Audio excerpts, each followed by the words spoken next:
రాష్ట్రంలో నిరుద్యోగులకు అండగా నిలవడానికి సేవకుడిగా పనిచేసేందుకు పట్టభద్రుల ఎమ్మెల్సీ అభ్యర్థిగా బరిలో ఉంటున్నానని కరీంనగర్, ఆదిలాబాద్, మెదక్, నిజామాబాద్ పట్టభద్రుల ఎమ్మెల్సీ అభ్యర్థి వి నరేందర్ రెడ్డి అన్నారు. శనివారం రోజున హుస్నాబాద్ పట్టణంలో విలేకరుల సమావేశంలో మాట్లాడుతూ రానున్న పట్టభద్రుల ఎన్నికల్లో తనకు మద్దతు తెలపాలని కోరారు. గత 34 సంవత్సరాలుగా విద్యారంగంలో సేవలు అందించాలని, రాబోయే పట్టభద్రుల ఎమ్మెల్సీ ఎన్నికల్లో గ్రాడ్యుయేషన్ పూర్తయిన వారు తప్పకుండా ఓటు హక్కు సద్వినియోగం చేసుకోవాలని కోరారు. నిరుద్యోగులకు ఉద్యోగ ఉపాధి అవకాశాలు కల్పించేందుకు కృషి చేస్తానని తెలిపారు. ఇప్పటి వరకు చాలా మంది నాయకులు రాజకీయ భవిష్యత్తు కోసం పనిచేశారని, కానీ నేను మాత్రం ఒక సేవకుడిగా పనిచేస్తానని పట్టభద్రులకు భరోసా ఇచ్చారు. నన్ను ఆదరించండి, మీ అండగా నేనుంటానని అన్నారు.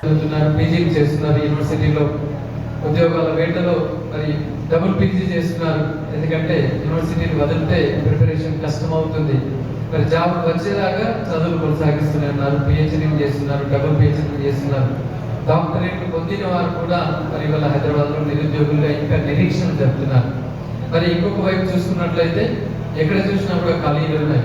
అది టీచింగ్లో కావచ్చు, నాన్ టీచింగ్లో కావచ్చు, మిగతా డిపార్ట్మెంట్స్లో కావచ్చు, ఎక్కడ చూసినా కూడా పని భారం ఎక్కువైంది. వేకెన్సీస్ ఇంకా చాలా ఉన్నాయి, రిక్రూట్మెంట్స్ లేవన్న భావన కనబడుతుంది. సో ఒక్కసారిగా ఈ రెండింటిని మనం బ్యాలెన్స్ చేసుకున్నట్లయితే వేకెన్సీస్ అన్ని ఫిల్అప్ చేస్తే కనుక అసలు ఖాళీగా ఎవరు కూడా ఉండరని చెప్పేసి మనం అనుకోవచ్చు. ఇవాళ యూనివర్సిటీలో చూసుకున్నట్లయితే వందల కొద్ది మరి ఇవాళ ప్రొఫెసర్ల వేకెన్సీస్ కనబడుతున్నాయి. ఏ యూనివర్సిటీ తీసుకున్నా కూడా సుమారుగా 60 to 70% ఆఫ్ ద వేకెన్సీస్ కనబడుతున్నాయి. అవన్నీ ఫుల్ఫిల్ చేసినప్పుడు తప్పకుండా మనం ఈ యువతని చదువుకుంటే ఉద్యోగాలు వస్తాయి అన్న కాన్ఫిడెన్స్ నిరూపించే దిశగా వెళ్ళొచ్చు. ఇవాళ చాలా మంది సాఫ్ట్వేర్ రంగానికి వెళ్ళడానికి కారణం ఏంటంటే మరి లక్షల మంది బీటెక్ పూర్తి చేసిన వాళ్ళు ఉన్నా కూడా చిన్నదని కావచ్చు, పెద్దదని కావచ్చు, ముందు ఏదో ఒక జాబ్తో మరి ఐఎమ్ డూయింగ్ జాబ్ అనే కాన్ఫిడెన్స్తో వాళ్ళు ముందుకు వెళ్తున్నారు.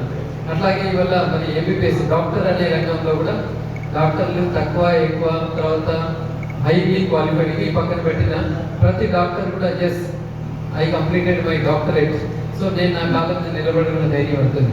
ఈ రెండు ప్రొఫెషన్ పక్కన పెట్టినట్లయితే మరి మిగతా రంగంలో మరి ముఖ్యంగా పట్టభద్రులకు ఆశాజనకంగా లేదు. కాబట్టి తప్పకుండా పట్టభద్రుల పక్షాన్ని నిలుస్తూ మరి వేకెన్సీస్ అన్ని ఫిల్అప్ చేసి మరి టాలెంటెడ్ పట్టభద్రులు అందరూ కూడా ఈ 2-3 సంవత్సరాల్లో వాళ్ళకు ఉద్యోగాలు వచ్చే దిశగా మేము అడుగులు వేస్తామని సందర్భంగా కోరుతున్నాం.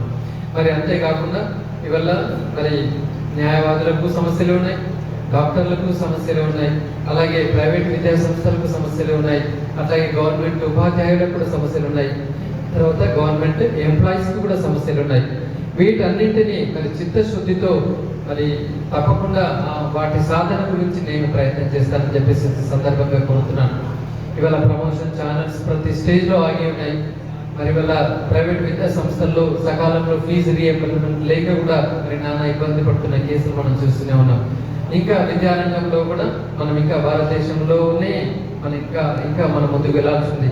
మనకంటే మన పొరుగు రాష్ట్రాలు మరి చాలా న్యూ ఎడ్యుకేషన్ పాలసీలో కావచ్చు, రైట్ టు ఎడ్యుకేషన్లో కావచ్చు చాలా ముందుకు దూసుకుని వెళ్తున్న తరుణంలో మరి మనం కూడా ఖచ్చితంగా ఎన్ఈపీ ఇంప్లిమెంటేషన్ కావచ్చు, తర్వాత రైట్ టు ఎడ్యుకేషన్ కింద మరి పేద విద్యార్థులకు ఉచిత విద్యను ప్రైవేట్ విద్యా సంస్థలో అందించడం కావచ్చు, ఇలాంటివి ఎన్నో విషయాలు మనకి ఉన్నాయి.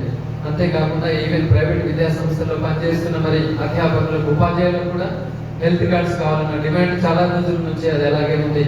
ఖచ్చితంగా దాని పట్ల కూడా చిత్తశుద్ధితో వర్క్ చేస్తానని చెప్పి మనవి చేస్తున్నాను. మరి వీళ్ళ మోడల్ స్కూల్లో పనిచేస్తున్న వాళ్ళు కూడా 0-1-0 స్కేల్ అనేది వారికి ఒక పెద్ద ఇది మేము సాధించగలమా అన్నది కనబడుతున్నది. సో ఆ 0-1-0 ద్వారా వాళ్ళు కూడా హెల్త్ కార్డ్స్ రావడం, అట్లాగే వాళ్ళకి ట్రాన్స్ఫర్స్ కానీ మిగతా దాంట్లో కానీ వర్క్ లోడ్లో కానీ గవర్నమెంట్ ఎంప్లాయీస్ తోటి సమానంగా వాళ్ళకి వచ్చే అవకాశాలు ఉన్నాయి. కాబట్టి ఆ 0-1-0 గురించి కూడా ఆలోచిస్తున్నాం. మరి అట్లాగే గెస్ట్ ఫ్యాకల్టీకి కొన్ని సమస్యలు ఉన్నాయి, కాంట్రాక్ట్ లెక్చరర్స్కి కొన్ని సమస్యలు ఉన్నాయి, మరి రెగ్యులర్ ఎంప్లాయీస్కి కూడా కొన్ని సమస్యలు ఉన్నాయి. మరి ఇవాళ చూసుకున్నట్లయితే ఎడ్యుకేషన్ చాలా రకాలుగా టెక్నాలజీని ఉపయోగించి మారుతుంది. సో ఈ న్యూ ఎడ్యుకేషన్ పాలసీ తర్వాత కొత్త టెక్నాలజీని ఉపయోగించి తెలంగాణ రాష్ట్ర విద్యారంగాన్ని మనం ఇంకా ముందుకు తీసుకెళ్లాల్సిన ఆవశ్యకత ఎంతైనా ఉంది. సో ప్రస్తుతానికి మరి మన ముఖ్యమంత్రి శ్రీ రేవంత్ రెడ్డి గారి ఆధ్వర్యంలో చాలా చక్కగా అన్ని పనులు, నేను మొన్న 4 days బ్యాక్ విన్నాను మోడల్ స్కూల్ ఎంప్లాయీస్ ద్వారా, సార్ మాకు 11 సంవత్సరాల నుంచి ట్రాన్స్ఫర్స్ అయితే లేవు, మా ఇష్యూను టేకప్ చేయండి అని చెప్పేసి 1 వారం రోజుల కింద చెప్పారు. తప్పకుండా ఇష్యూను టేకప్ చేస్తా అని చెప్పాను. వారం రోజులు మరి 3 రోజుల కింద వాళ్ళే అన్నారు, సార్ మా అన్నీ కూడా ట్రాన్స్ఫర్లు అయిపోయినాయి అని చెప్పేసి. అంటే అసలు ఎవరు ఎక్కడ మొరపెట్టుకోకుండానే ముఖ్యమంత్రి గారి దృష్టికి వెళ్తున్నాయి, పనులు చకచక ఇలా జరిగిపోతున్నాయి. ఎంఈఓలు తర్వాత డిఈఓలు ట్రాన్స్ఫర్లు కూడా చాలా పెండింగ్లో ఉన్నాయని చెప్పారు 10 రోజుల కింద. మొన్న ఈ మధ్య వాళ్ళు చెప్పారు మా ట్రాన్స్ఫర్లు కూడా కొన్ని అయినాయి అని చెప్పేసి. అంటే నేను అనుకుంటున్నాను మరి మన ముఖ్యమంత్రి రేవంత్ రెడ్డి గారి ఆధ్వర్యంలో అసలు ఎవరు ఎక్కడికో వెళ్ళి మొరపెట్టుకోవాల్సిన అవసరం లేదు. అందరి సమస్యల అక్కడ చిట్టా ఉంది. తప్పకుండా అన్ని సమస్యలు దానికంతట అదే, ఎవరు ఎలాంటి రికమెండేషన్ లేకుండా ఎలాంటి డబ్బులు ఖర్చు పెట్టుకోకుండా మధ్యవర్తులు అవసరం లేకుండా పనులు అయ్యే విధంగా మన ముఖ్యమంత్రి గారు పనులు చేస్తున్నారు. కాబట్టి మరి పట్టభద్రులారా, ఉద్యోగులారా, తప్పకుండా ఇంకా విద్యావేత్తలు రాజకీయాల్లోకి వచ్చినట్లయితే మరి ఇంకా మేలు జరుగుతుంది. ఈ విద్యారంగానికి కావచ్చు, మరి యువతకు కావచ్చు, నిరుద్యోగులకు కావచ్చు, తప్పకుండా ఇంకా లాభం జరుగుతుంది. మనం చాలా సందర్భాల్లో అనుకుంటాం మరి విద్యావేత్తలు రాజకీయాల్లోకి రావాలని చెప్పేసి, ఒక ప్రక్షాళన జరగాలని చెప్పేసి చాలా సందర్భాలు అనుకుంటాం.